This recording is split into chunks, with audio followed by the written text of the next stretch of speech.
Hi Taylor, hi Kyle. This is the first in a series of short videos that are going to show you how to update content on the site, how to add locations, how to add courses, how to edit the courses, all of that good stuff. For this first video, we are going to focus on just editing the content on some of the pages of the site. So that's going to be the home page, the group training page, contact us, FAQ, and then your terms and conditions page down here. So for this first one, let's just say you need to make an edit to the home page.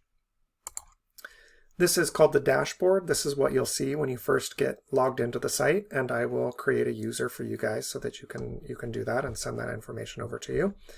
Down the left-hand side here, you can see a menu of different parts of the site that you can work on. For this first one, we're going to just focus on pages. So we'll go ahead and go there. You'll see what's in here. These that are marked template, don't mess with those. Those are the ones that content gets dynamically flowed into for the locations, for the state, for the course. But for these others, you can edit them. So let's start with the home page. Go there. And you'll see a series of blocks here on the editor that correspond to what you see on the front end of the site. So Northwest Phlebotomy School title, there's that. It's got a background image set up here, a button, etc. So if you need to make an edit to something here, you can see as we move our cursor around, we get these little green editing blocks. You can just click on that. It tells you that it's an edit this text block. We click into it, and up it comes. It looks much like a Word document. We can resize this to give ourselves some more room.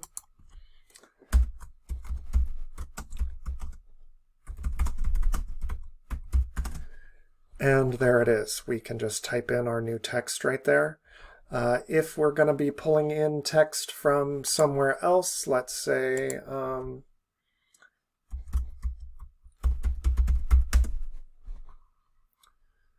let's say, I don't know, you're going to pull something in from a website or something, or a Word document, it doesn't really matter. If we're going to copy and paste it in, what we want to do when we do that is hit this little clipboard with the T on it, which will paste it as text, which means it's going to strip out the formatting. And that way, if our source document has pink text or really large fonts or different fonts, it's going to get rid of all of that. It gives us a little notice here of what we're about to do. And that way, when we paste it in, your fonts are going to stay the same as what's on the site. You're not bringing in any weird colors or anything like that. But that's the gist of it. I mean, we paste that in, we hit Save Changes, we can see the changes here. It hasn't moved to the front end of the website yet until we hit Update.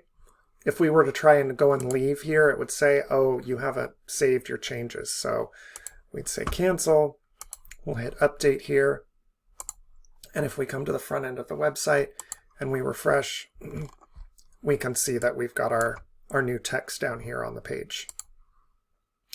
If you want to add a link to anything in the site, that's also easy to do. We can just come right back in here to our editor.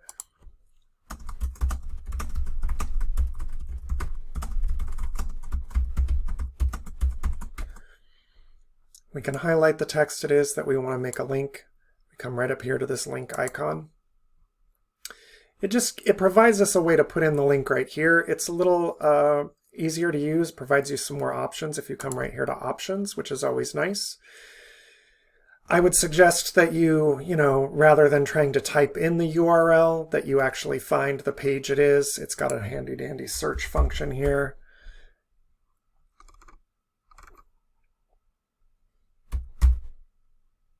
And there's our contact page. We click that, it writes in the URL for us right up there. We can hit Add Link, and there's our contact.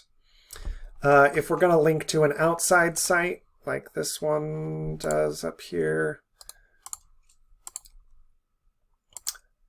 I would suggest, again, that you go to where it is. If it's an outside link, you actually copy it. It avoids mistyping something.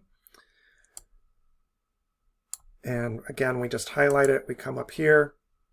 We come to Link Options, and then we paste it in this time rather than choosing it from the list. And then we go ahead and click Open Link in a new tab. And what that does for us is that way, when somebody clicks the link, update this, it opens it in a new tab, and when they're done reading that and they close it, your site is still here behind it, so you're not really taking them away from it, the site. You're just opening it in another tab. These items that you see in brackets here are shortcodes, and that's what's dynamically placing some of the stuff. So in this case, it's the courses. In the other case, it's the locations. So as you add them, those will just keep flowing in there. So don't delete these little bracketed items here. That's what those are doing. I think that is it for this portion of the lesson. We're going to move on to some other more interesting things in the next one. Thanks.